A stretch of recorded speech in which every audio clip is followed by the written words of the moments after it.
Boa noite, nobre Cainita. É uma honra ter você em meus domínios. Eu sou o Lucas Rosa e esta é a Droga de Canal. No vídeo de hoje a gente fala sobre a Inquisição, galera. A gente fala sobre esse momento tão importante para muitos vampiros. Um momento em que muitos prosperaram, muitos caíram, mas o que interessa são aqueles que construíram alguma coisa para o cenário de Vampiro à Máscara. A gente vai ver coisas sobre Durgassim, Vlad Drácula e até mesmo Tyler, ou Patrícia de Bolingbroke.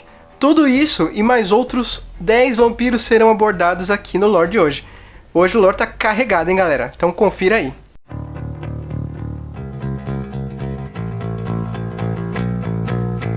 Eu não poderia começar a falar sobre a Inquisição sem citar o trabalho do Rodrigo Marajá lá no Alpha RPG, o trabalho que ele faz em cima de Vampiro Idade das Trevas. Deixei essa singela homenagem, pode-se dizer assim, ao canal dele, como ele inicia cada vídeo, porque realmente é de uma qualidade surpreendente.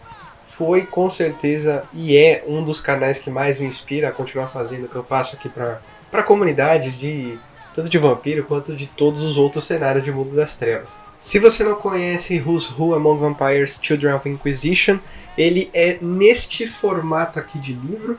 Não sei se você já viu, esse aqui não é o Who's Who, esse aqui é outro livro, eu não tenho Who's Who Among Vampires. Você não está olhando para uma revista Piauí, isso aqui é só uma encadernação em um formato um pouco maior do que o convencional. Children of the Inquisition é o primeiro livro que vai trazer especificamente informações sobre personagens que são importantes para o plot do cenário do Mundo das Trevas. Children of the Inquisition é o primeiro livro também em, vamos dizer assim, uma série de livros que começa com Children of the. A gente tem Children of the Inquisition, como a gente vai ver hoje, a gente tem Children of the Night, da terceira edição, a gente tem Children of the Revolution, da edição de 20 anos, e a gente tem Children of the Blood, que foi lançado agora na quinta edição. Já de pronto digo que esse livro é muito bom.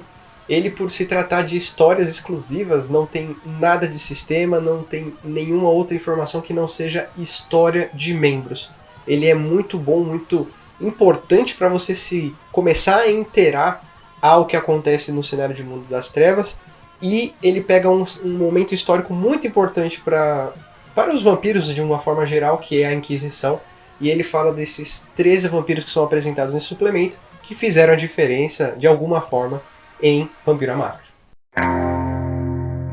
Para não dizer que Children of the Inquisition é um livro composto exclusivamente de informações sobre esses membros que fizeram a diferença durante a Inquisição, a gente tem algumas informações que elas são encontradas principalmente no livro da terceira edição. Primeiro, ele apresenta as verdades e as mentiras em um número muito reduzido em comparação à edição revisada, né, do que a gente sabe sobre a mitologia dos vampiros e o que é considerado no jogo, né?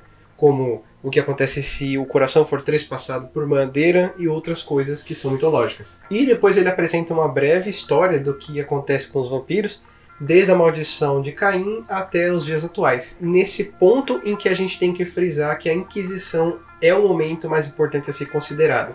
É claro que o livro deveria fazer essa introdução muito bem feita em relação ao que seria apresentado, de uma forma geral, para acompanhar a evolução dessas personagens até os dias de hoje.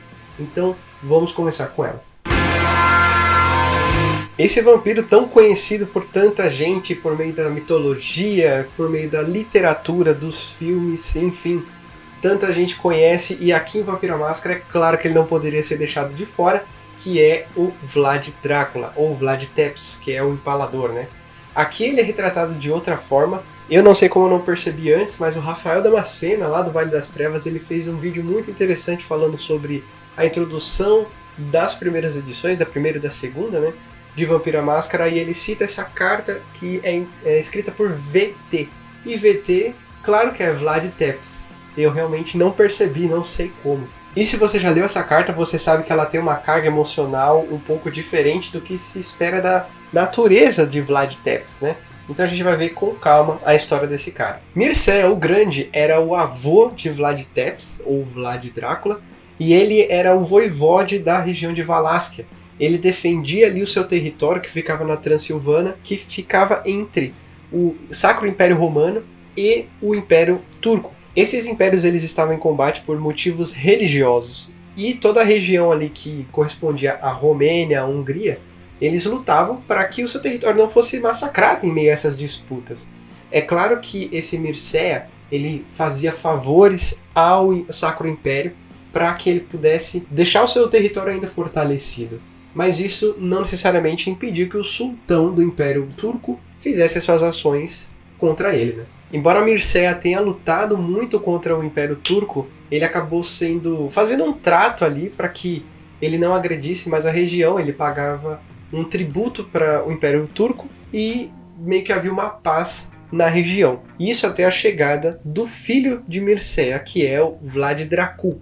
Assim ele era chamado porque ele fazia parte da Ordem do Dragão. Dracul se refere exatamente ao membro dessa ordem. Mas durante o reinado do príncipe Vlad Dracul, um cara chamado John Hunyadi, que ele era o representante do Sacro Império Romano, ele estava ali na região da Transilvânia justamente para saber o que estava acontecendo, se todas as ordens estavam sendo executadas de acordo com o mandado pelo Império. Mas ele não gostava do comando, não gostava de Vlad no comando ali da região, então ele não fazia nada em relação aos ataques dos turcos. O Vlad, sabendo que não poderia contar com esse cara, ele faz ali um pacto com os turcos, porque ele saberia que cedo ou tarde ele poderia ceder aos ataques deles também. Então ele faz um pacto com eles para que façam pequenos saques ali nas outras cidades que não na Valáquia, e assim ele poderia ganhar a confiança do turco, porque era o que ele queria, né? Atacar por dentro. Com essa tática ele manda Mircea, o jovem, seu filho mais velho, recuperar as fortalezas ali da fronteira com o Império Turco, para que ele possa novamente fortalecer as regiões ali da Transilvânia. O sultão, o Murad II, desconfiado das ações ali do Vlad, começou a ficar intrigado com as ações de ataque na Transilvânia e cada vez mais crescia o cristianismo. Então ele prepara uma armadilha em que os dois filhos mais novos de Vlad são sequestrados. Eles são mantidos lá para manter a fidelidade de Vlad Dracul quanto ao ataque aos cristãos. O nome dos filhos mais novos do príncipe que são sequestrados é Vlad e Radu. Guarde esses nomes. Mas logo os turcos começam a se tornar um grande problema e então o Papa ele convoca uma nova cruzada chamada a Cruzada de Varna. Nessa cruzada, aquele cara que eu disse que é o John Hunyadi, ele queria provar que ele ainda era digno, que ele não era um mero representante do Sacro Império dentro da Transilvânia. Então ele move homens para o conflito com o Império Turco. O Vlad Dracul, ele tenta avisar Hunyadi de que não é uma boa ideia, de que os turcos estavam muito bem preparados, mas mesmo assim ele não ouve e segue para o ataque. Ele manda o seu filho mais velho, o Mircea, o jovem, para auxiliar esse Hunyadi caso alguma coisa dê errado, e é claro que dá errado. Eles perdem a batalha, mas o Mircea ajuda Hunyadi a fugir. É a oportunidade perfeita que Dracul estava esperando para se livrar de vez desse Hunyadi. Então ele delata o John Hunyadi como uma fraqueza do Império Romano dentro da Transilvânia e ele é preso. Mas ele consegue mover alguns pauzinhos ali e ele conhece um cara, o tal de Vladislav II, que é de uma ramificação ali da família de voivodes da mesma família de Vlad Dracul. Então ele convence esse Vladislav II de que se ele quisesse, se ele pudesse ajudar Hunyadi a sair dessa morte iminente, ele cederia o trono de Valáquia justamente para ele. Ele manda assassinos pegarem Vlad Dracul e quase dá certo. O que acontece é que essa ordem do dragão que esse Vlad seguia, ela sabia muito bem o inimigo que ela enfrentava e sabia que os Tizimis estavam infiltrados dentro da corte da própria Valáquia. Então o que eles fazem? O Vlad Dracul, junto com o seu filho mais velho, eles juntam ali os seus pertences. Especificamente o Vlad Dracul, ele separa 3 itens. Ele separa um brasão da Ordem do Dragão, ele separa a espada de Toledo e uma carta para o seu filho. Infelizmente Mircea morre e todos esses pertences ficam com alguém de muita lealdade de Vlad Dracul. E agora chega a hora da gente falar finalmente de Vlad Dracul. Enquanto todos esses conflitos aconteciam, Vlad e o seu irmão eram completamente instruídos aos costumes dos turcos. O próprio sultão se encarregou de instruir esses dois garotos para que eles fossem completamente leais e pudessem operar algum plano de tomada de reinado da Transilvânia, uma vez que os dois eram legítimos herdeiros do trono. Diferente do irmão Radu, Vlad, mesmo instruído, mesmo curioso por toda aquela religião, por todos aqueles costumes dos turcos, ele não se rendeu a eles, e ele continuou fiel àquilo que ele acreditava, àquilo que ele achava que era seu de direito. Então o que ele faz? Ele pega alguns homens e ele marcha em direção à Transilvânia. Mas é claro que com a liderança de Vladislav II, que eram ridículas comparadas às defesas que Vlad Dracul propunha, ele tomou com facilidade Valasca novamente. E assim ele se tornou o novo herdeiro do trono. Mas acontece que mais uma vez eles conseguem usurpar ali o trono, eles conseguem fazer um cerco à fortaleza do Vlad, tomam novamente o trono. E o que faz o garoto, o nosso futuro Vlad Tepes, fugir para a Moldávia, onde ele encontra pessoas de confiança que eram amigos do seu pai. E lá ele recebe os 3 presentes que o pai dele deixou a ele. Aquela carta ela possuía informações sobre os Tizimis, sobre tudo que poderia estar cercando toda a corte de Valasquia. Esqueci de dizer que quando Vlad ele toma Valasquia, ele funda um grupo de elite chamado os Machados, e esse grupo ele é composto de várias etnias, assim vários guerreiros versados em os mais diversos estilos que poderiam existir. E esses grupos, esses fiéis Machados, eles seguiram o Vlad em sua fuga para a Moldávia. Poucos deles, os sobreviventes, né? Mas é importante ressaltar que esse grupo sobreviveu porque ele, junto com esses machados, foi até Huniad, olha só, e jurou lealdade a esse cara. Esquisito, né? Mas é claro que tinha segundas intenções por aí. O que ele precisava era de forças e segurança para que ele pudesse voltar às terras natais. Então ele parte para a Alemanha, para as terras germânicas, em busca da Ordem do Dragão para se instruir de tudo aquilo que o pai dele havia lhe dado na carta de despedida. Uma vez instruído na Ordem, ele retorna para os aposentos de Huniad, que depois de 5 anos ele falece misteriosamente, e então livre das amarras que poderiam trazer qualquer desconfiança quanto a qualquer ataque à Valasquia de Vladislav II, sim, ele retoma o trono. Então ele vai novamente e toma o trono para si. E é justamente nessa época em que ele ganha o seu nome como Vlad Tepes. Observação, ele não foi abraçado, assim como nenhum integrante da sua família tinha qualquer ligação com os vampiros diretamente, no sentido de ser abraçado. E como mortal ele ganhou esse nome como Vlad Tepes porque ele estava cansado de todas aquelas atitudes, ele sabia que ele precisaria enrijecer os seus métodos para que as pessoas levassem-no a sério. E é nesse momento que ele começa as torturas, começa os empalamentos dos seus possíveis espiões, e possíveis é um ponto importante porque ele não tinha certeza se estava sendo traído ou não, e ele torturava, ele fazia dos empalados um exemplo para que as pessoas fossem fiéis a ele. Não que ele fosse exatamente ruim a seu povo, muito pelo contrário, aqui é dito que as pessoas da Transilvânia e da Valasca eram muito gratas a ele porque protegiam-nos dos turcos. E é nesse momento de empalamentos que aparece uma criatura um tanto quanto curiosa. É claro que Vlad Tepes ele já sabia da existência dos Tizimis na sua corte, mas ele não esperava que um cara aparecesse ali completamente descuidado. Ele logo manda os seus homens prendê-lo, estacam-no e levam para suas masmorras. Esse cara é nada mais nada menos do que Lambak Hutven. Se você já ouviu falar dele, então você sabe a peça que esse cara é. Se você nunca ouviu falar, bom, eu vou apresentar ele daqui a pouco. O Rô Amadeu também já falou bastante sobre ele. Sempre que o nome dele surge, é sempre aquele ar de riso que aparece no nosso rosto. Você vai descobrir por quê. Quando Lambak Hutven ali, ele pega o sangue do rapaz e ele se fortalece e fortalece em uma menor escala de sangue todo o seu exército. Assim ele marcha em direção ao sultão e ele começa uma série de ataques relâmpago que ele havia aprendido com os germânicos. Só que é claro que o Vlad não tinha chance contra os homens do sultão, que logo contra-ataca, mas é claro que o Vlad Tepes, o empalador, tinha uma tática. À medida que os homens do sultão iam adentrando a Transilvânia, ele tomou a seguinte tática. Primeiro de tudo, ele queimou até o chão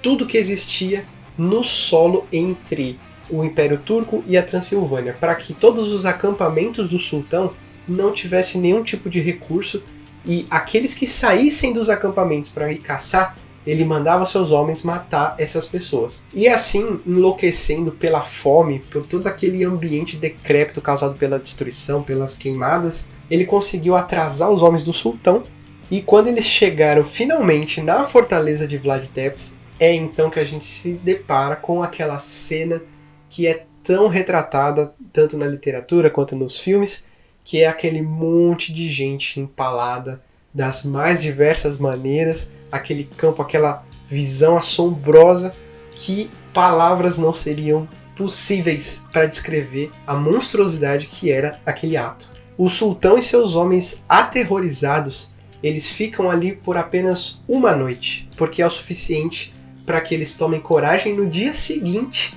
para poder fugir. O sultão, sabendo que não poderia fazer um ataque direto, então ele apela para uma tática um tanto quanto velha, um golpe. Mas esse golpe viria de uma forma diferente. É claro que ele apela para o irmão mais novo de Vlad, Radu, para reclamar o trono, alegando que o Vlad já não é mais digno do trono de Valaskia. O seu plano dá certo, Radu consegue usurpar o trono de Valaskia e novamente Vlad, o Empalador, tem que fugir. E dessa vez ele vai para a Hungria, ele encontra na Hungria um parente de Hunyad. Lembra do Hunyad, aquele cara lá que foi enganado, em que o Vlad jurou a lealdade a ele e misteriosamente morreu? Pois é, um parente dele dá abrigo ao Vlad e deixa ele em cárcere privado. Isso tudo porque se ele oferecesse qualquer tipo de perigo, ele entregaria ele à corte controlada agora por Radu. Mas acontece que as coisas mudaram. Os turcos começam a entrar em peso na Transilvânia, ameaçando todas as outras nações. Então é claro que ele precisa tomar uma medida, esse parente de Hunyad. Vou chamá-lo assim de Hunyad porque é um sobrenome, tá? Então esse Hunyad, ele não tem opção senão soltar novamente Drácula para que ele possa reclamar o seu trono novamente. Mas para isso ele precisava garantir que a lealdade do Vlad seria legítima, então ele arranja um casamento e então poderia conceder favores a ele.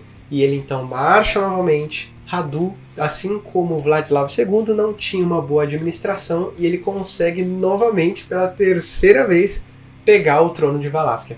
Só que quando ele chega, as coisas mudaram um pouco. As terras estavam cheias de vampiros do Sabá.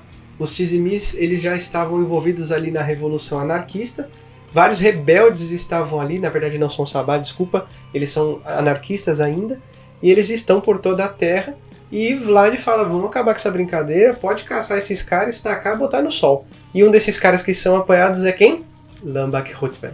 Acontece que quando Drácula consegue finalmente voltar para o trono, uma das coisas que estava escrita na carta do seu pai é que ele deveria entrar em contato com Durgasin, que ela poderia, entre vários vampiros, era a única pessoa em que ele poderia realmente confiar e fazer de tudo para lutar contra os Tizimis. E é isso que ela faz. Ela ensina Drácula a usar as duas seitas que haviam surgido, a Camarilla e o Sabá, uma contra a outra. E como Drácula era um inimigo eleito dos Tizimis, então, assim que ele chega nas terras, os anarquistas vêm, os anarquistas que eu digo, os anarquistas do Sabá, eles vêm atacar ele, mas ele faz o seu jogo de manipulações e ele manda os justicares da Camarilla contra esses caras. E então, depois dessa batalha, apenas 2 pessoas sobrevivem e ele sequestra elas. E é claro que a gente está falando de Lambak Rutven. O outro integrante do Sabá que foi preso, ele era mais velho, mais poderoso, mas estava em torpor. Então o que ele faz? Ele pede para o Lambak abraçá-lo e então ele diableriza esse outro cara porque as coisas, os assuntos mortais já não lhe agradam mais.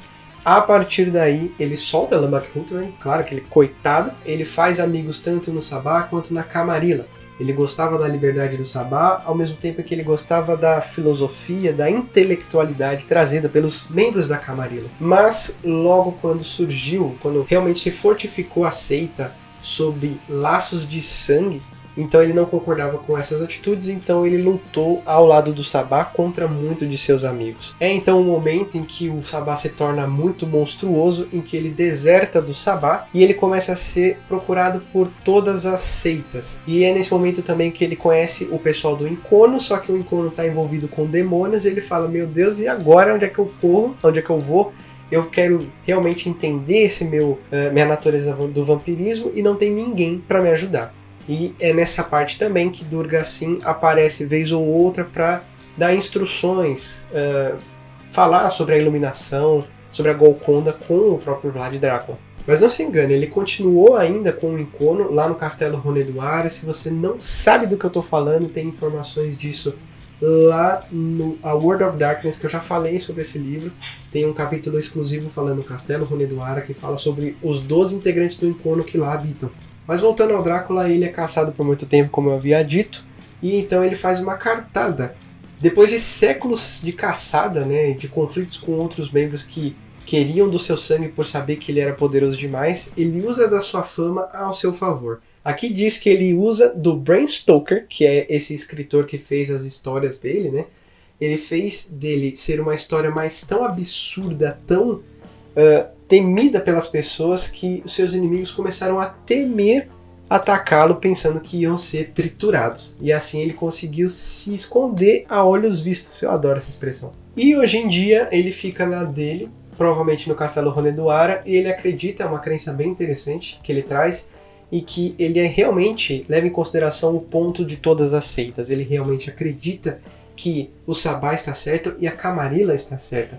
Mas ele acredita realmente em que os antediluvianos eles surgirão e que todos têm que entender que essas visões das seitas, principalmente, elas são parte da verdade e que eles têm que abrir a sua mente para ambos os pontos de vista, que senão será tarde demais quando os antediluvianos aparecerem. O que? Vai me dizer que você gostou dessa história e não sabe onde encontrar mais? Bom, você pode ir no Alpha RPG, mas principalmente você pode ir lá no Fábulas Cotidianas RPG do Rodrigo Pontes, que ele está narrando o Giovanni Chronicles justamente na época em que se passa todos esses eventos com o Drácula. Mas chega de falar desse cara, realmente ele é o maior texto que existe aqui dentro do livro. Vamos falar dessa peça que é Lambak Hutvan. Lambak Hutvan é o que o meu francês diria que é o famoso cuzão. Para entender o que é esse fenômeno Lambak Hutvan, a gente precisa entender a intenção do clã de Simis quanto aos seus futuros integrantes. Eles ali com as famílias da Transilvânia, ali da Europa Oriental, eles tinham um pacto com algumas famílias de que futuramente já estava predestinado que os seus integrantes se tornariam Tsimis. E isso inclui pessoas que não eram exatamente qualificadas para o cargo. Entre elas está Lambak Hutvan. Ele é uma pessoa completamente insegura e covarde, o que trouxe todas as consequências do lore desse cara. Então vamos começar pelo seu abraço. Depois que ele foi abraçado, ele foi colocado em um posto para tomar conta de um território de guerra com os Tremere. A revolta anarquista estoura e os Tsimis, que são rebeldes, né, eles chegam ali, atacam a base dele e o forçam a fazer Valderri ou ele seria morto. E é claro que ele aceita. Depois disso, comandado por Lugoja, que é conhecido como Bloodbreaker, que acredito eu que seja o cara que tenha descobrido o ritual da Valderri, né? Não sei, eu realmente vou ficar devendo, talvez você encontre mais informações lá no Alpha RPG ou então lá no Segredo de Narrador do Juan Amadeu. Mas esse Lugoja, ele lidera um grupo de Tsimis e outros rebeldes para uma capela, porque é onde o Lambak Hutvan diz que o antediluviano está escondido. Essa capela estava completamente fortificada, mas isso não foi dificuldade para os anarquistas, que pilharam os guardas e conseguiram chegar no antediluviano. Lambak Hutvan achou que foi fácil demais chegar nesse antediluviano. O que eles não haviam percebido é que Lugoja havia sido empalado há muito tempo lá atrás, e que o antediluviano tomou a forma dele e avisou: olha, eu não estou contra vocês, aliás, podem ficar tranquilos porque eu vou voltar e vou estar do lado de vocês. Então, rala daqui que eu vou voltar para o meu torpor e vocês continuem fazendo anarquia com a fundação do Sabá, não se preocupem comigo, podem ir embora. E assim ele volta para o seu sono.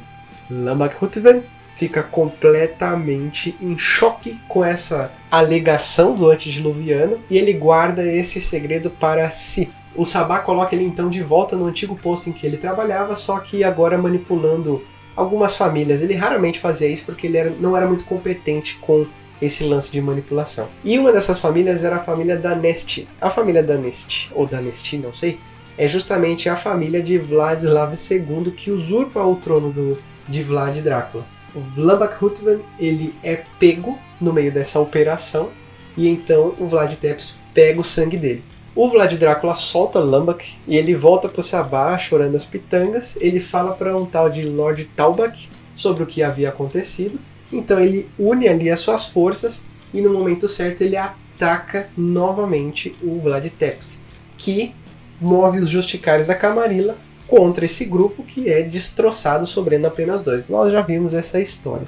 O mais engraçado disso tudo é que depois dessas revoltas anarquistas, Sabá fundado, coisa e tal, ele tem esse segredo para si de que ele presenciou o antediluviano ali, voltando ao torpor, falando que estava do lado do Sabá, e ele não fala para ninguém. Por quê? Porque ele acha que ele pode estar sendo ouvido, ele acha que quando o antediluviano surgir, ele não sabe exatamente como ele vai estar do lado do Sabá, manipulando o Sabá, sugando o sangue do Sabá ou realmente auxiliando. Ele não sabe, ele vive com medo, ele parte para o novo mundo, esperando esse dia chegar sem saber exatamente o que fazer. Esse é Lamba Kutven. E já que a gente falou já desse cara que faz parte da história do Vlad Tepes, vamos falar de outra personagem também que é muito importante pro lore desse cara. Em um país em que a deusa mãe era adorada, em que o catolicismo não havia pisado nessas terras ainda, Durga Sim, ela era uma sacerdotisa muito respeitada pelo cargo, pela função, né, de mediadora. Ela, entre todas as criaturas sobrenaturais que ali existiam, ela funcionava como uma espécie de orientadora, uma espécie de juíza entre todos esses seres, né? Além de ser uma curandeira. Oposta a essa ideia, nós temos Baba Yaga, que ela era conhecida por lançar vários feitiços, várias maldições em tudo e todos que existia ali na terra da Rússia. E ela fica sabendo da existência de Durga Sim e faz uma proposta para ela, em que ela seria poderosa, ela teria toda a sabedoria do mundo, mas ela rejeita principalmente porque ela gostaria de viver o ciclo da vida completamente. E então, ali num surto de raiva, ela solta uma maldição em Durga Sim que vira uma velha decrépita, horrorosa e destrói toda a pureza que existia naquela sacerdotisa. E quando ela volta para a terra natal, as pessoas já não conseguem mais acreditar em sua pureza e é o suficiente para que Baba Yaga corrompa toda a terra. A deusa mãe agora está enfraquecida, principalmente agora com a invasão dos cristãos e com a morte da magia. É justamente nesse momento em que a gente tem essa morte da magia. Guarde este evento porque nós vamos falar dele daqui a pouco. E assim que os católicos chegam na Rússia, muitos aliados de Durga Sim desaparecem, morrem. No meio dessas invasões e com Durga Sim enfraquecida, Baba Yaga aproveita essa situação e vai para abraçar finalmente a sacerdotisa. Mas os Ravenos, que já haviam sido auxiliados por Durga Sim, principalmente em questões de conflitos com lupinos, eles chegam, jogam uma ilusão em Baba Yaga, conseguem resgatar a sacerdotisa, mas a abraçam. Então Durga Sim se torna uma Ravenous. Como vampira, nessa condição, ela não mais tinha aquela pureza, os seus poderes agora eram completamente distorcidos. Então ela decide se embarcar nessa jornada pela cura. Nessa mesma época em que a magia é dita como enfraquecida e todos os aliados de Durga Sim morrem ou desaparecem, ao mesmo tempo em que Baba Yaga perde sua força e ela tem que entrar em torpor. A partir do momento que Baba Yaga sai de cena, os seus Nosferatus eles cuidam ali do lugar, mas não são fortes como a própria anciã, então ela entra numa busca para enfraquecer essa maldição da feiura, da deturpação, da pureza que ela tinha. E até hoje ela faz isso, e nós temos episódios aí da Durga Sim que auxilia outros vampiros, como a gente viu com o Vlad Tepes. Ela acredita realmente nessa iluminação. Então ela combate qualquer forma de corrupção, qualquer forma de extensão de poder da Baba Yaga que possa existir no mundo. Ela vaga por aí auxiliando os caras. Por isso que ela não encontrava uma ajuda fixa ao Vlad Tepes, porque ela tinha mais o que fazer.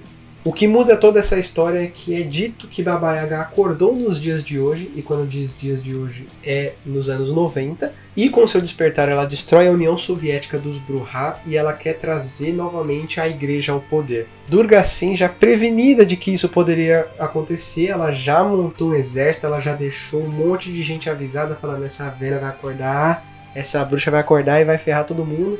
Então o exército está feito e a batalha é iminente.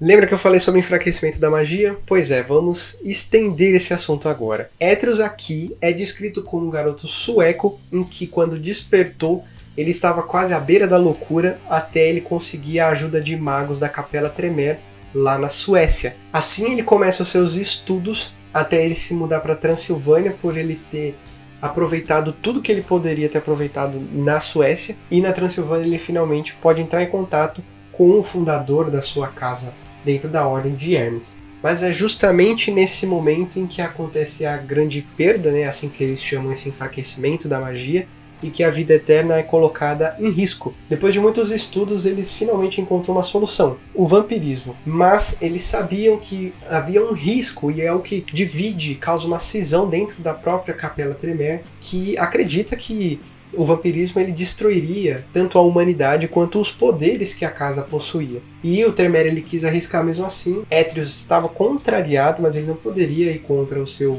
mestre, o seu fundador ali da casa.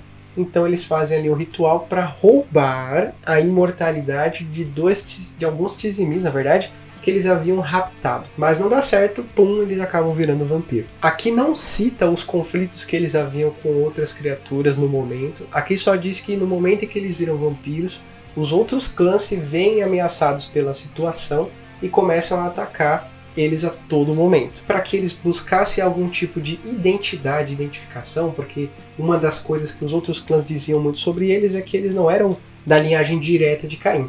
Então eles começam uma busca por um antediluviano, eles minam em Saulote por ele ser o mais fraco, eles vão todos até o lugar em que ele está escondido, e o fundador de Ablerisa se tornando um vampiro de terceira geração. Mas o Étrios, ele percebeu que o olhar tranquilo do Saulote era estranho demais. Como alguém poderia aceitar ser diablerizado numa condição daquelas? E até hoje ele fica desconfiado de que alguma coisa não está certa. Ainda mais depois que Tremere entrou em torpor, depois de algum tempo que ele diablerizou esse antediluviano.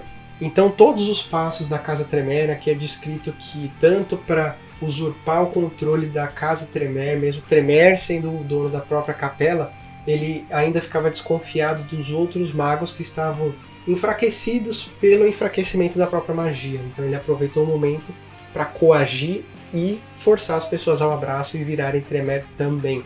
E é claro, colocando-a sob o laço de sangue. E a mesma aconteceu com os salubres, que sobreviveram ao ataque e eles foram caçados e completamente exterminados.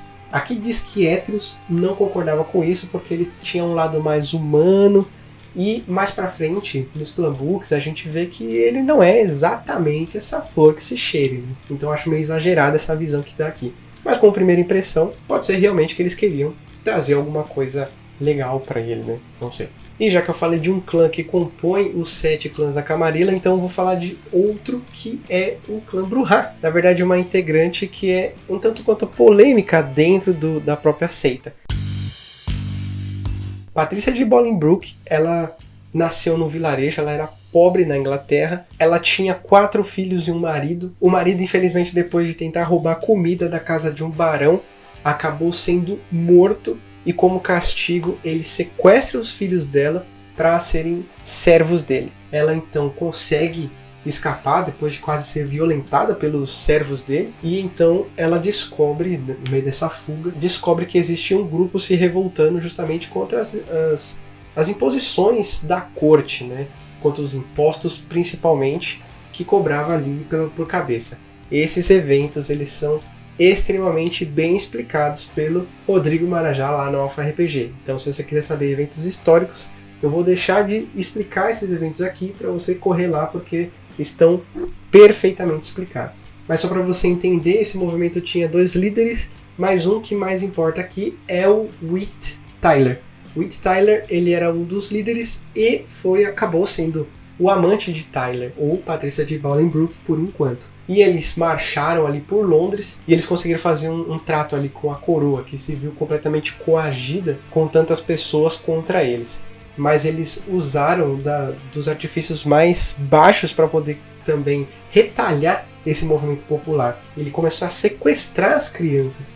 E a Patrícia de Bolingbroke descobriu que seus filhos estavam ali junto com esse barão, e quando ela tenta resgatar as crianças dela de volta, ela acaba sendo capturada. Quando ela é sequestrada, um cara chamado Robin Leland, dizendo ser um vampiro do clã Brujah, ele diz gostar muito da fúria, da paixão ideológica dela e decide abraçá-la. Ela é abraçada e a primeira pessoa que ela destrói é aquele safado daquele barão que sequestra os filhos dela e assassina o antigo marido dela. Assim feita a sua vingança, ela retorna para o movimento, mas aqui diz que ele se torna um tanto quanto furioso demais e menos ideológico, o que faz ela desistir daquilo e ir para a Espanha.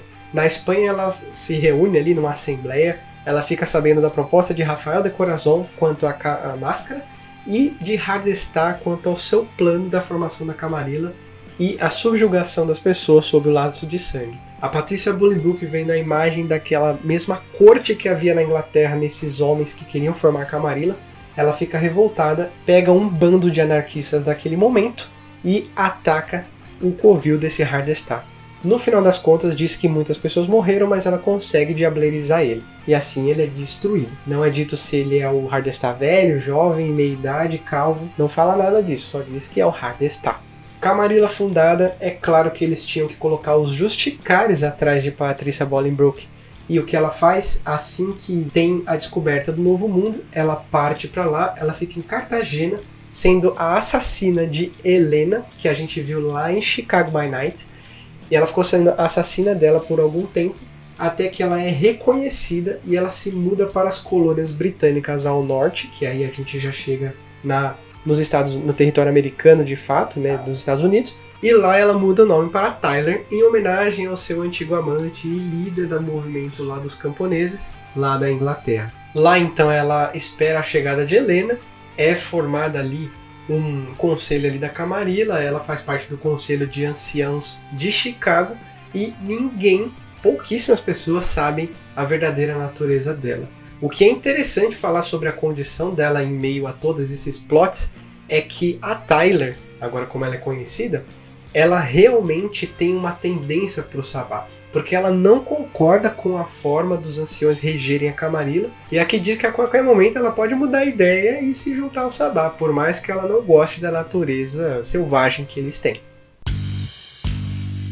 Aqui diz que o rapaz ele foi descoberto justamente no período em que os árabes estavam atacando a Península Ibérica. Um bispo havia descoberto a sua beleza como menino e ele ficou fascinado por aquilo, então ele adota o garoto. E durante esse período de batalhas, o Rafael ficou sob os cuidados desse bispo, que ficou dentro da sua catedral, aos cuidados dele, mas as coisas foram mudando. Outros jovens mais novos, mais belos foram chegando, e Rafael foi envelhecendo, claro, e essa inveja, essa necessidade por atenção, ele sabia que ele não poderia mais ser o centro das atenções em meio a tanta juventude, então ele pede para que o bispo coloque no mundo celibatário.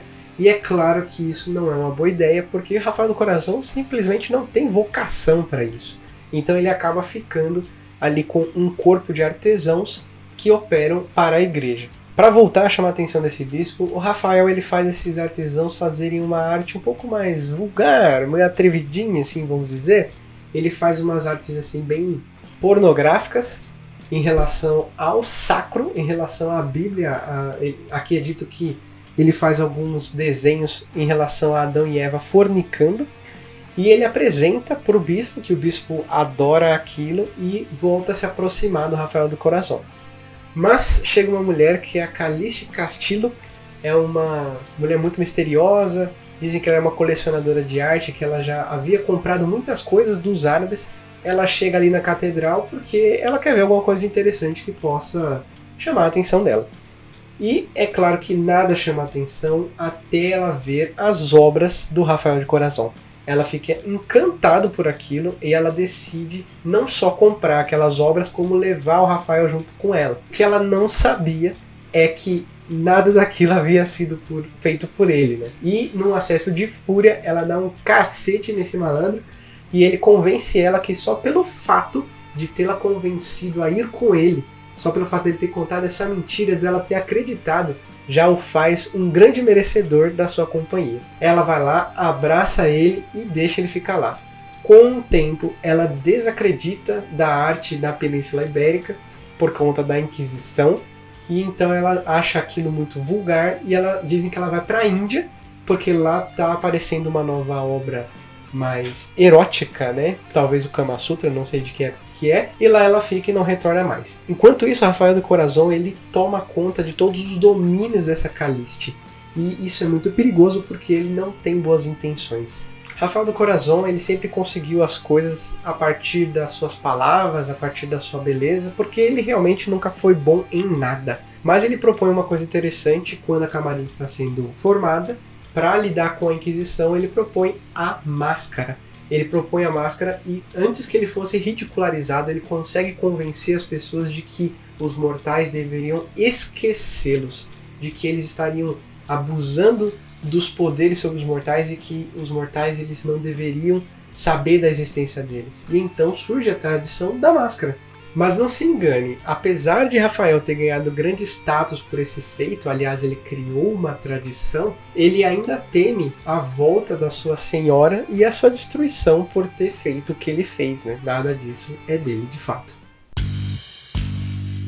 A Vazantasena, ela é uma indiana, ela nasceu na família Kalari, em Panaji.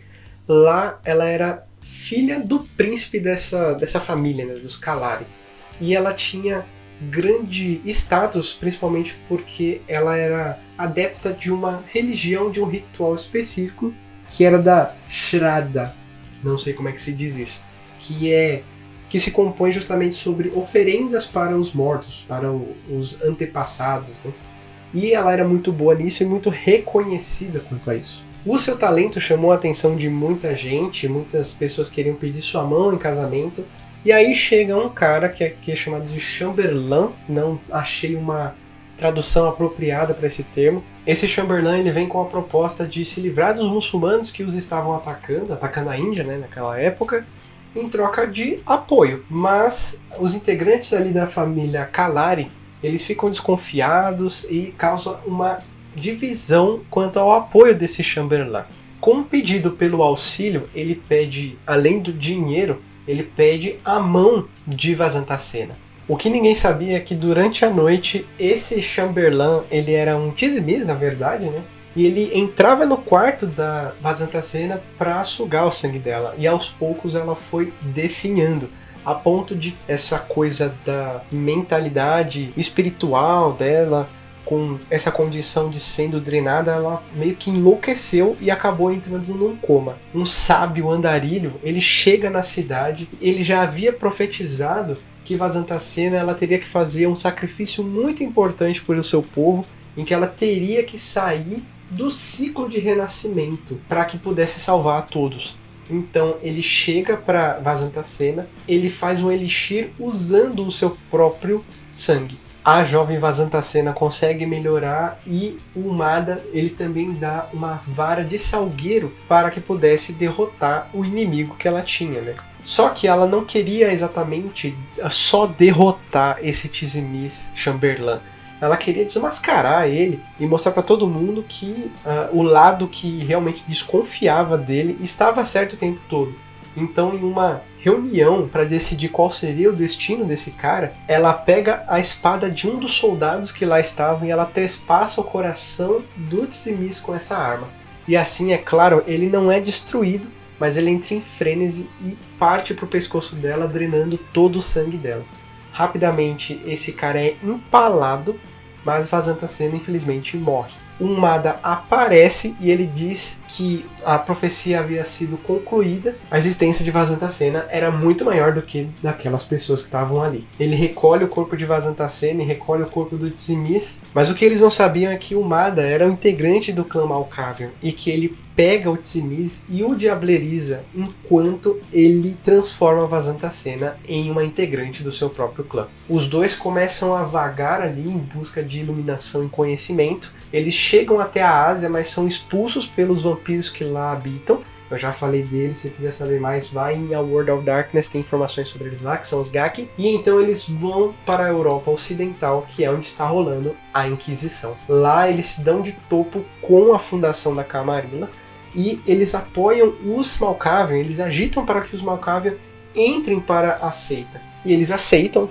entrar para a Camarilla. Vazantasena não se sente tão confortável depois de ver os atos vis, principalmente dos Tremere e os Ventru, que só queriam manipular tudo e todos. E desse momento, então, ela decide sair da Camarilla e ela ajuda a fundar o Sabá. Vazantasena, desde então, ela procura resgatar nas mentes dos integrantes do Sabá as verdadeiras intenções do que acontece naquela seita. Ela constantemente desafia os líderes dos seguidores das Trilhas da Sabedoria, porque ela acha aquilo uma piada. Não fala exatamente a filosofia que ela tem, mas ela desafia esses caras num duelo filosófico para saber se eles estão realmente convictos quanto às suas crenças. E muitos ali dentro do Sabá a respeitam por ela ter fundado a seita, e outros a temem por ela ter essa natureza de obsessão, ela é obcecada por essa iluminação pessoal. E ainda falando sobre o Sabá, a gente tem o Gratiano. E tem uma coisa muito interessante para falar sobre o período histórico em que ele viveu como mortal, principalmente por conta dos conflitos. E para você entender, é interessante que eu faça essas observações que não estão no livro. O que acontece? A Itália ela vivia um momento ali na Idade Média em que a Itália em si estava ascendendo comercialmente, e a gente tem o crescimento do Sacro Império Romano, dos germânicos, que depois dominam o Império Sacro e se torna o Sacro Império Germânico Romano. Acontece que os germânicos, querendo ali um carguinho dentro da Igreja Católica, eles começam a colocar as pessoas da família dele dentro da corporação do Sacro Império. E o Papa fica revoltado com essa decisão e fala, não, cara, você não pode fazer isso, as pessoas não têm nem vocação eclesiástica, não. Pode tirar esses caras daqui. É dito que os padres começam a praticar coisas erradas, assim. E é nesse período que a igreja regular, ou seja, dos monges, eles decidem impor à igreja secular, que é como a gente conhece ela hoje, que são os padres, os bispos, os arcebispos, a condição do celibato. Os padres não podem mais se casar ou ter filhos ou relações sexuais, justamente por causa desse episódio. Por conta disso e outras condições, que ficou conhecido pelas questões das investiduras, o Império Germânico ele ficou putaço com a igreja e ele falou, o seguinte, a gente vai pegar esse Papa de pau e a gente vai colocar o nosso próprio Papa. E é nessa época que o Papa ele foge para a França, em Avalon, faz ali dali a sua nova sede. Enquanto isso, os germânicos eles elegem o seu próprio Papa. E, ao mesmo tempo em que tem esses dois, surge um terceiro pelo próprio povo italiano que fala, não, para com isso aí, aqui ó, nosso Papa aqui, porque vocês são tudo hereges, ficaram brigando aqui. Então olha só o contexto histórico em que o Gratiano é inserido. Ele fazia parte de uma família que estava no meio desses conflitos, ela era mercantil, mas ele queria prosperar de alguma forma. E ele, atraído pelas riquezas do Império Germânico, ele se via apenas como um ganha-tempo para sua família, para que ela não fosse destruída pelo Império. Então ele se vende mesmo, ele vai até os germânicos, ele se adapta às maneiras dele, ele se converte ali para os costumes germânicos, ele até ganha um cargo dentro da igreja e ele trai a família dele mesmo. No meio desse contexto a gente tem o antediluviano La Sombra. E convencido de que o Gratiano seria sua próxima prole, ele escolhe abraçá-lo, mas com condições. O antediluviano, embora distante dos mortais, ele possuía muita influência dentro da corte, dentro da igreja, e ele que faz esse trato, ele que faz a proposta para o Gratiano se juntar aos germânicos. Mas ele faz esse contraponto em que ele tem que ir pessoalmente fazer a proposta. E é claro que ele é sequestrado pela própria família, leva uma surra e é levado para a cadeia. E aí o antediluviano vai até a cadeia e faz a proposta do abraço para ele. A princípio ele se nega, é assim que é descrito aqui. Eu já ouvi versões em que ele realmente se ferrou por conta disso. Mas ele a princípio se nega, mas no mesmo momento ele pensa melhor e ele vê que seria de muito benefício se ele se tornasse um vampiro.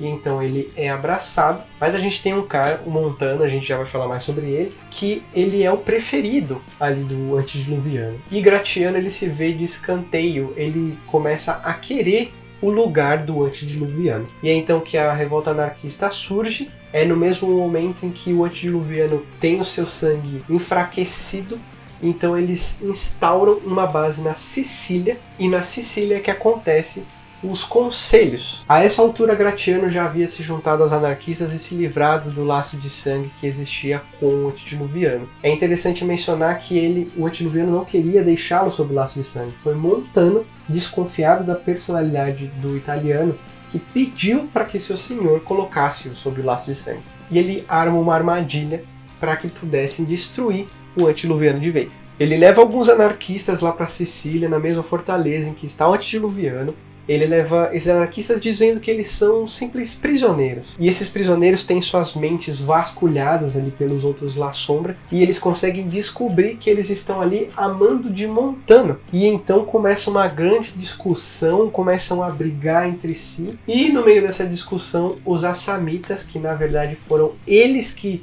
distorceram a mente desses anarquistas, eles fizeram tudo planejado para que eles ficassem distraídos e pudessem atacar a fortaleza e pegar o antediluviano distraído. Acontece uma grande batalha ali, e um dos líderes, isso é muito interessante, porque não diz quem, mas só diz que um grande líder daquele bando que atacou pegou o sangue do antediluviano, né, diablerizou o antediluviano, mas não fala quem. Poucos La Sombra sobreviveram a esse ataque, e entre os sobreviventes, dentre os poucos sobreviventes, nós temos Montano. Então eu acho que é a hora de contar a história dele. Ontai, o futuro xamã da tribo do Falcão dos Maasai, era assim como Montano, como ele ficou futuramente conhecido, era chamado na época em que ele ainda era mortal. Bom, eu não sei muitas informações sobre essa tribo Maasai, eu só posso dizer para vocês que é uma tribo africana, se eu não me engano fica ali na parte leste, na parte norte do continente, e ela tem uns aspectos que interessaram um cara que é o antediluviano La Sombra. Ele havia jogado pragas por muito tempo naquela tribo, justamente para poder testar as capacidades de fortaleza que eles tinham, e ele a escolheu justamente pela sua bravura, pela sua coragem, pelos seus conhecimentos espirituais, e queria que o seu filho, sua próxima cria, viesse a partir da tribo deles. Ele acreditava que a fidelidade de verdade só viria a partir de uma criação legítima, então ele queria mesmo uma criança para si. Ele ataca a tribo e ele acaba destruindo o xamã, que era uma espécie de líder ali daquela tribo, e isso chateia muito o Ontai, a ponto dele jurar mesmo como uma criança sobre o crânio desse xamã, de que ele se livraria daquela besta de uma vez por todas de sua tribo. Acontece que ele sim foi selecionado pelo La Sombra, e acontecem algumas coisas que são meio esquisitas aqui no próprio texto. Aqui diz que ele treina o Ontai para ser um líder, mas ele acaba sendo uma criança mimada, porque ele tem tudo na mão pelo fato dele ser um arauto do próprio antediluviano, da própria criatura que traz o caos para a tribo. Então ele se torna mimado, ou seja, não merecedor do legado do antediluviano. E aí ele decide destruir a criança. É assim que é descrito, mas logo em seguida aparece ele vivo, você vai entender. O antediluviano La Sombra, frustrado e completamente raivoso quanto a sua má decisão em escolher aquela tribo, ele ataca os homens em um combate feroz, mas eles revidam e fica a noite inteira combatendo o antediluviano, e ele decide partir antes que o sol chegue, dizendo que ia voltar no próximo dia para exterminar o restante. Mas quando ele desperta na noite seguinte, ele encontra um Ontai no seu refúgio e ele jura lealdade ao antediluviano. Para testar a lealdade de Ontai, que agora já está crescido, ele manda que ele mate a sua própria tribo, e quando ele vai começar a executar as mortes ali restantes dos sobreviventes ao massacre da noite anterior, o antediluviano o impede, e ele já tem prova bastante de que o garoto era leal a ele. E então ele parte para a Europa, e lá ele o rebatiza como Montano. Montano se destacou entre as cortes por ser realmente um merecedor dos títulos que ele tinha. Ele conquistou muitas coisas pelo crescimento do clã La Sombra, e diferente daquelas pessoas que frequentavam as cortes da Europa, ele realmente era uma pessoa que havia conquistado, ele lutou para construir tudo que o clã havia conquistado. Não demora muito para que eles se mudem para o Império Romano, e é durante esse período que eles conhecem o Gratiano, né? E o Montano ele surge com a ideia, durante o Império Romano, né, que o clã inteiro ele se convertesse ao cristianismo, porque seria muito mais conveniente lidar com essa religião ascendente, ao invés daquele paganismo que já ninguém mais seguia. A partir desse momento é que a história dele se une com a do Gratiano, e aí você já sabe o que aconteceu. Mas depois que ele sobrevive aos ataques dos Assamitas e os outros anarquistas na fortaleza de Sicília, o Montano consegue fugir com alguns outros poucos La Sombra, e ele se torna um La Sombra antitribo. Sim, ele entra para a Camarilla. Desconectado do que foi apresentado até aqui, os que vão ser apresentados agora, eles são meio que desconectados dos eventos, tanto da Inquisição quanto da relevância dos outros membros que foram apresentados. A primeira que apresenta aqui é a Ginevra, que ela é uma integrante do clã Giovanni. Ela não é da família dos Giovanni, assim é o que parece, porque ela sempre foi tratada como alguém de uma linhagem dos Giovanni. E aqui já começa a dizer algumas informações sobre essa rigorosidade que existe dentro da família, né? Ela tentava puxar o saco mesmo de muita gente que compunha o clã Giovanni, especificamente um cara chamado De Giorgio. Só que esse cara, ele era comandado pela esposa, que era a Carmina, que convence ele a não abraçar essa menina e dá uma surra nela. E como ela sobrevive a essa investida, ela faz o quê? Ela convence a Inquisição de que a Carmina, na verdade, ela é a rainha dos vampiros dos Giovanni e leva toda a Inquisição para matar ela. Isso tudo durante o dia, porque ela não era vampira ainda, então tudo foi feito na moita. Enquanto isso, o De Giorgio ele dormia, e quando ele despertou, ele viu sua esposa morta, e a Ginevra ela fez ali a sua cena como se ela tivesse resistido à invasão e à destruição da sua esposa. Então ela toma o lugar de Carmina, ela é abraçada, e então ela começa a construir um império de manipulação. A Ginevra até hoje não, né? Ela já foi destruída, mas não vou entrar em detalhes. Ela possui influência na Inquisição, ou pelo menos nas reminiscências do que foi a Inquisição, e ela pode mover caçadores, lupinos contra os seus inimigos. Ela é uma grande aliada do Sabá, especificamente dos membros da Mão Negra, porque ela encomenda muitos assassinatos. O que ninguém sabe, e isso é extra oficial desse livro aqui, do Who's Who Among Vampires, é que ela faz essa encomenda porque as pessoas que ela manda matar, as almas são colocadas a ela em servidão. Então esse Jalan Ajave, que é um integrante da Mão Negra, ele faz muitos dos serviços que ela encomenda, mas ele começa a ficar um pouco desconfiado quanto às intenções dela com toda essa matança. Então vamos falar um pouco desse cara. O Jalan Ajave é o segundo serafim que a gente vai ver aqui. O primeiro foi o Jiwa, ou seja lá qual for a pronúncia do nome desse cara. E eles dois já são apresentados como serafins. Quais serão os outros dois? Hein? O Jalan ele cresceu entre os homens do Gengis Khan e ele se tornou um grande guerreiro. Acontece que no meio dessas expedições ele foi parar em uma cidade em que tinha a lenda de uma gruta que tinha criaturas amaldiçoadas que assombravam essa gruta. Mas ele, convencido de que esse lugar prendia um tesouro, ele se convenceu de que ele teria que entrar lá para saquear, mesmo alertado pelos aldeões de lá. E ele pagou para ver, pagou caro. Acontece que lá tinha uns gangrel, os gangrel dizimaram seus homens e mesmo ele lutando bravamente, ele acabou sendo morto, mas depois abraçado. Mas ao invés de admiti-lo em suas frentes, os gangrel que o transformaram começaram a fazer joguinhos de manipulação.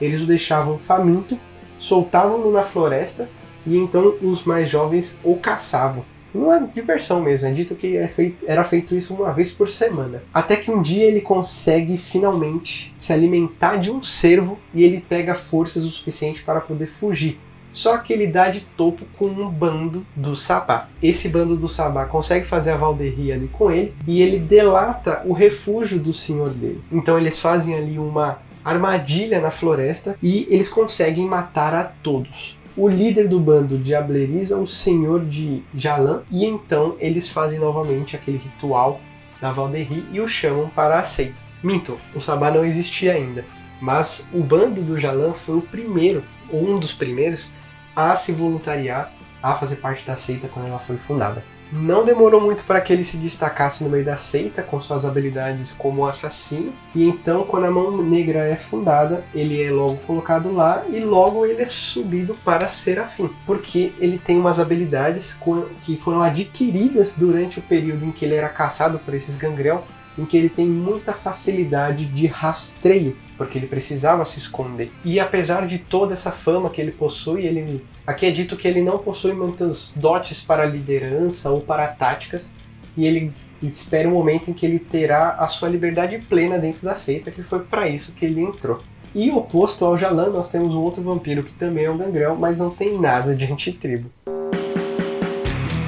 O Karsh, que inicialmente era chamado de Hassan al-Samir, ele era um garoto de uma tribo nômade que sobrevivia à margem do sultão, e então esse grupo nômade é destruído e ele é colocado no exército de janízaros, que era um exército composto de várias etnias, principalmente de crianças que eram sequestradas durante os ataques contra os cristãos. Durante o seu crescimento, ele presencia a revolta dos janízaros, que escolhem se revoltar contra o sultão, mas ele mantém a sua fidelidade a ele.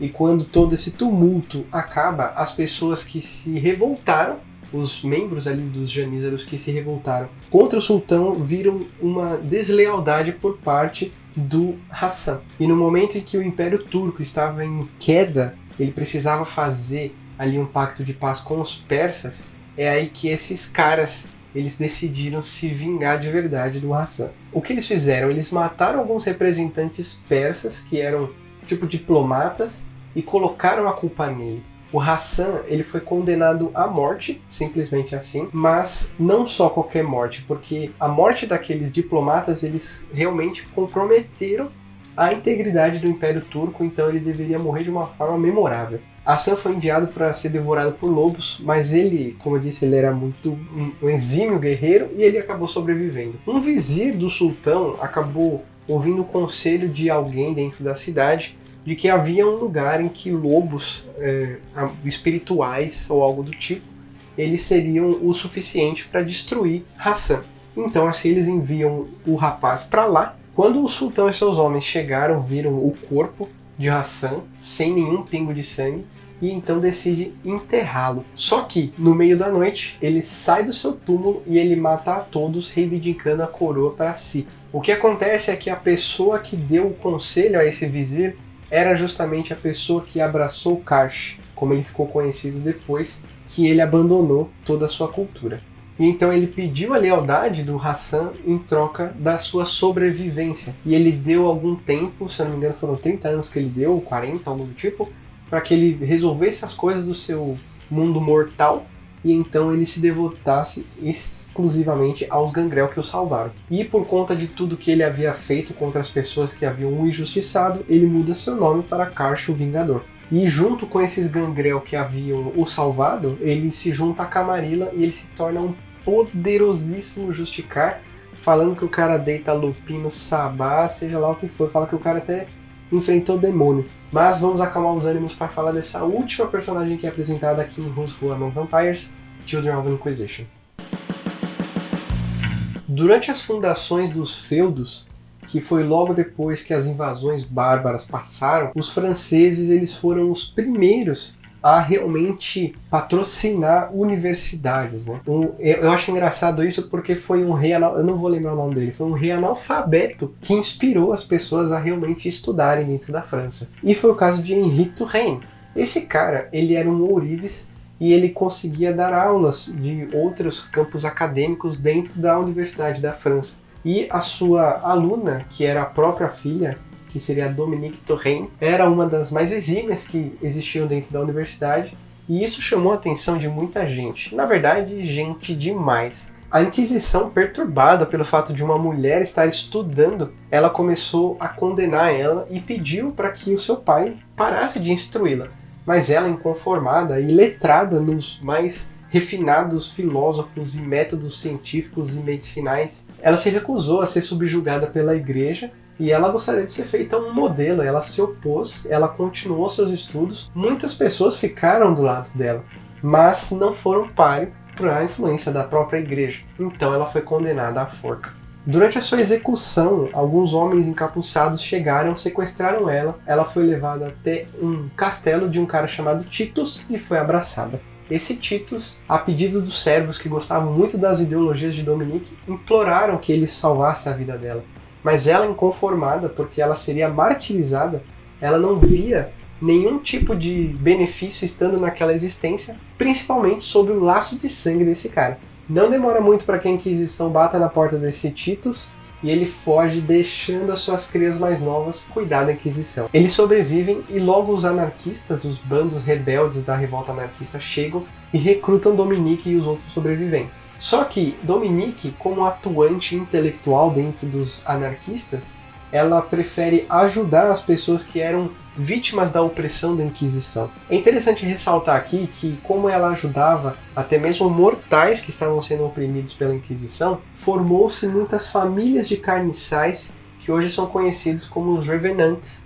Alguns deles, claro. A gente tem outros que não tem nada a ver com a Dominique, mas ela formou muitas famílias de revenantes que seriam conhecidas no Sabá. E quando eu digo que ela não era exatamente a favor, que ela pensava diferente da ideologia do Sabá, é porque ela não era a favor do extermínio da Camarilla. Ela só era contra esse laço de sangue, muitas vezes obrigatório, que a seita colocava aos mais jovens. E isso trouxe um certo conflito porque pessoas a seguiam. Houve um evento muito importante que me intrigou, eu não sabia disso. A Mão Negra, sabendo que ela se tornaria um problema e que ela era uma excelente estrategista, eles planejavam colocá-la em laço de sangue com eles para que ela fizesse a sua vontade. Os próprios líderes do Sabá descobriram esse plano e rejeitaram completamente, porque aquela ideia era completamente contra os princípios mais básicos da seita. A Dominique, chocada, então, ela faz um discurso na França, muito interessante, por sinal, falando justamente sobre a liberdade que nós falamos no vídeo passado, que ser livre não é se ausentar de responsabilidades, e sim agregar cada vez mais responsabilidades para si, para que todos sejam livres. E então isso culminou naquele movimento, no princípio, do que seria o movimento dos legalistas, assim dá a entender, já que ela é uma aventura antitribo e ela tem todo esse discurso que vai contra até mesmo as hierarquias do Sabá, que se igualam à Camarilla. Bom, eu achei bem interessante o livro trazer essas histórias, principalmente para contextualizar os eventos da história proposta até aqui, porque havia até então um ar de vago, uma coisa não muito concreta quanto às participações. Aliás, os vampiros são eternos, então acho que foi uma jogada muito inteligente da White Wolf trazer personagens, simplesmente personagens, a serem apresentados que são importantíssimos no lore de Vampiro à Máscara. Muito bom. Eu recomendo demais a leitura desse livro, esse livro é muito bom. E eu contei aqui a história dessas personagens, mas de longe se iguala à qualidade, à facilidade que pessoas como o Marajá ou então o Rô Amadeu têm para contar o lore de Vampiro à Máscara, mas eu deixo aqui a lembrança, sempre me lembrando e sempre agradecendo por servirem de referência para essa droga de canal aqui, mas eu pretendo evoluir sempre a cada vídeo, já avisando também que eu vou ficar um pouquinho sem tempo a partir deste vídeo que você está vendo. Então o próximo livro, que seria o do Clã Brujah, eu pretendo lançar os meus vídeos agora às quintas-feiras, não necessariamente todas, mas deixar isso já fixado, pegar um horário assim, para vocês já se acostumarem que esse horário que eu vou lançar. Se chegar quinta-feira não tem vídeo, então não vai ter vídeo, só na semana seguinte talvez. Então enquanto isso você pode deixar a droga de um comentário aí, você pode compartilhar suas redes sociais, suas mesas, faz você bem entender. Você pode se inscrever aí, se inscreve nessa droga aí, e é isso aí. Então a gente se vê no próximo vídeo, beleza? Um grande abraço.